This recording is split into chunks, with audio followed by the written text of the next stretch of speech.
معیشت تھی اس کا بیڑا گرک کیا. اچھا گلگت بلتستان انتخابات کے بعد جو دھاندلی ہوئی ہے سب نے دیکھی ہے. اب پی ڈی ایم جو ہے وہ ظاہر ہے فیصلہ کن تحریک چلانے کے موڈ میں نظر آ رہی ہے. اگر خادم رضوی لاؤ لشکر لے کر اسلام آباد آ سکتا ہے تو پی ڈی ایم اسلام آباد کیوں نہیں جا سکتی؟ اس پہ عمران خان سو اب اعتراضات اٹھا رہے ہیں، جلسے جلوسوں پہ پابندیاں لگا رہے ہیں. عمران صاحب کا پھر نام لیتے ہیں، وہ کیا پابندی لگا سکتے ہیں؟ 2 دن تو آپ نے دیکھ لیا ہے نا، 2 دن تو آپ نے دیکھ لیا ہے.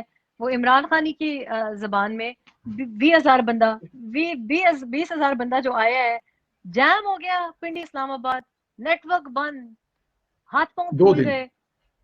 ہاں تو مطلب آپ سوچیں کہ انہوں نے کیا حشر کیا کیا ہے. تو وہ تو ایک چھوٹی سی جماعت ہے، ٹی ایل وائی پی تو بڑی چھوٹی سی جماعت ہے. وہ تو جس مقاصد کے لیے دیکھیں نا انہوں نے جو کیا تھا، پھر اللہ الحق ہے اس سے آپ کی زندگی میں آپ کے سامنے انصاف ہونا ہے. یہ بھول گئے ہیں پہلا والا سٹن بھول گئے ہیں.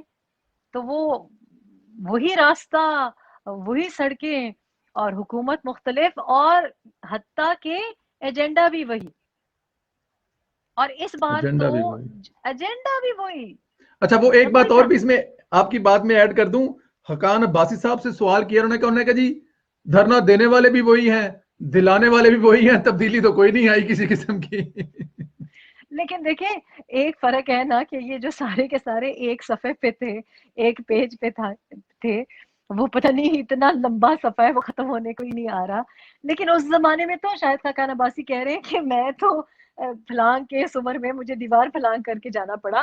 اس وقت وہ بیچارے ایک صفحے پہ نہیں تھے، اور انہوں نے پھر بھی شیلنگ نہیں کی، انہوں نے پھر بھی ہیوی ہینڈڈنیس نہیں کی. حالانکہ جو اس وقت تو حکومت کے خلاف تھی نا، اس وقت تو جلسہ حکومت کے خلاف تھا. دیکھیں اب تو وہ جو جلسہ کر رہے ہیں اس کے اوپر تو میں اور آپ کچھ بول بھی نہیں سکتے. مطلب اس جلسے کے اوپر تو شیلنگ بنتی بھی نہیں تھی، کیونکہ وہ جو بات اس بار کر رہے ہیں اس کے ساتھ تو بہت سے مسلمان اور سرٹنلی پاکستان میں مقیم مسلمان اس بات کو تو اختلاف بھی شاید نہ رکھتے ہوں، کہ وہ تو فرانس کے خلاف کر رہے تھے نا، وہ تو فرینچ ایمبیسڈر. لیکن ایک صفحے پہ ہونے کے باوجود آپ لوگوں نے مس ہینڈل کیا، اور اس سے کیا دکھائی دیا کہ ایک صفحے کے ہونے کے باوجود ریٹ نہیں تھی گورنمنٹ کی. تو وہ تو اگین میں کہہ رہی ہوں چھوٹی سی جماعت ہے، ایک مذہبی چھوٹی سی جماعت ہے. آپ پی ڈی ایم کو کیسے روک سکتے ہیں؟ پی ڈی ایم کی تو ایک جماعت مولانا صاحب اگر آ جائیں وہ تو آپ سوچ نہیں سکتے. میں نے تو پہلے نومبر میں 2019 میں میں نے سب کو یہ اشارہ دیا تھا کہ مولانا صاحب آپ ڈی چوک میں ان کو آنے سے روکے، وہ آپ کے بارڈرز بند کر دیں گے.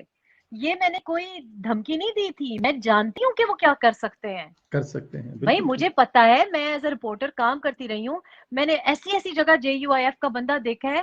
اور میں اکثر یہ بات کرتی ہوں کہ مجھے اکثر ایسی جگہوں پہ میں پہنچ جاتی تھی تو suddenly J U I F کا کوئی بندہ نکل آتا تھا. ان کی سوچ ہے وہ تو آپ بلوچستان بارڈر ہو یا آپ کا افغان بارڈر ہو یا ساؤتھ کے پی ہو، پنجاب ٹو کے پی ہو، ہزارہ ہو، آپ کو پتہ نہیں ہے.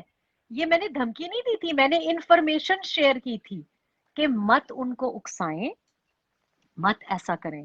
تو آج اور مانسیرا میں بھی آپ نے دیکھ لیا بھئی یہ حکومت ہے ہی نہیں، اور رٹ فورس سے نہیں ہوتی. رٹ ایک اخلاقی، ایک مورل ہائی گراؤنڈ ہوتا ہے، رٹ حکومت کی اس طرح ہوتی ہے.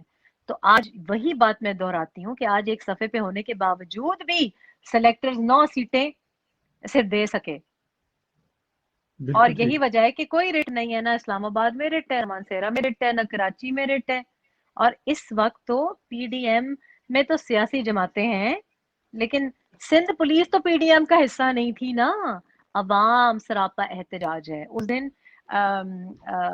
ایک شو پہ میرا خیال ہے مجھے نام غلط میں نہ لوں، ایک پی ڈی ایم ای کے میرا خیال ہے نورانی صاحب ہیں، انہوں نے یہ بات کی کہ پی ڈی ایم پیچھے ہے، پبلک آگے ہے. تو نواز شریف کا جو بیانیہ ہے، نواز شریف نے مجھے کوئی لفافہ تھوڑی دیا ہوگا کہ میں کروں. میں تو دیکھا ہے پی سی کے، میں نے کہا یہ بات، یہ لیڈر ہے. میں نے کہا یہ تو مجھے، اور لوگوں نے مجھے آ کے کہا کہ میم لگتا ہے اسپیچ آپ نے لکھی ہے. میں نے کہا نہیں، وہ لگتا یہی ہے اس لیے کیونکہ یہ عوام کی بات کر رہے ہیں نا. بالکل ٹھیک. بالکل ٹھیک، جو عوام کی بات میاں کر رہے ہیں. نواز شریف نے بات کی، کیا ہم وہ بات نہیں کرتے؟ کیا ہم اپنے ڈرائنگ رومز میں یہ باتیں نہیں کرتے؟ ہم روز یہ باتیں نہیں کر رہے تھے؟ ہم سالوں سے یہ باتیں کر رہے تھے، تو ہماری تو کان ترس گئے تھے یہ باتیں سننے کو. اور یہ ہماری خوش نصیبی ہے کہ 2020 میں تو بالکل توقع نہیں کرتی تھی کہ پاکستان میں کوئی ایسا بندہ آئے گا کہ جو وزیر اعظم رہا ہو اور جس کا ابھی بھی پالیٹکس میں کریئر ہو اور اس کی بیٹی کا بھی کریئر ہو پالیٹکس میں، وہ اس قسم کی بات کر جائے. تو یہ تو بالکل ٹھیک. میں سمجھتی ہوں کہ ایک معجزہ ہے